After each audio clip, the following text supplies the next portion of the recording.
Hello, আসসালামু আলাইকুম guys, সবাই কেমন আছেন? আশা করি অনেক ভালো আছেন। আমিও আলহামদুলিল্লাহ আমিও অনেক ভালো আছি। তো আসলে যে রুমটা যে আমি দেখাইতেছি বিছনার চাদরগুলো আর যে ওনার যে রুমটা, ওনার এই রুমটা মানুষ যদি টাকা হয় তাহলে কত কিছুই না করে, তাই না? ওনার রুমটা কিন্তু দেখতে অনেক সুন্দর, কিন্তু অনেক টাকাওয়ালা মানুষ।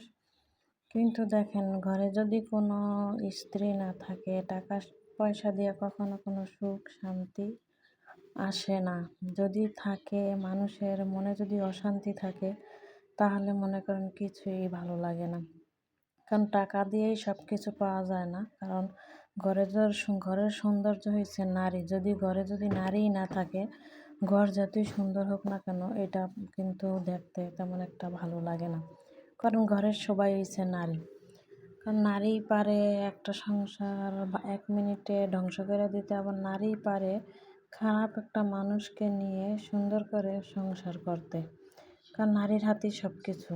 আর পুরুষের হাতে হইছে টাকা পয়সা, হইছে পুরুষের যদি হাতে টাকা না থাকে, কোনো কিছুই ভালো লাগে না। তো আমি দেখাইলাম ওনাদের যে এক সাইডে হইছে গিয়া ওনার ছেলে থাকে, এক সাইডে উনি থাকে। কিন্তু এই যে পুরা বাড়িটা আছে, এটা কিন্তু পুরা বাড়িটা ওনাদের এত টাকা পয়সা, এত ধন সম্পদ, ওনারা যদি মনে হয় পায়ের উপরে পা তুলেও যদি খায়, তাহলেও মনে হয় শেষ হবে না। মানে আমার যে কথা, কারণ ওনাদের বাসায় কাজের মানুষ বহুত আছে।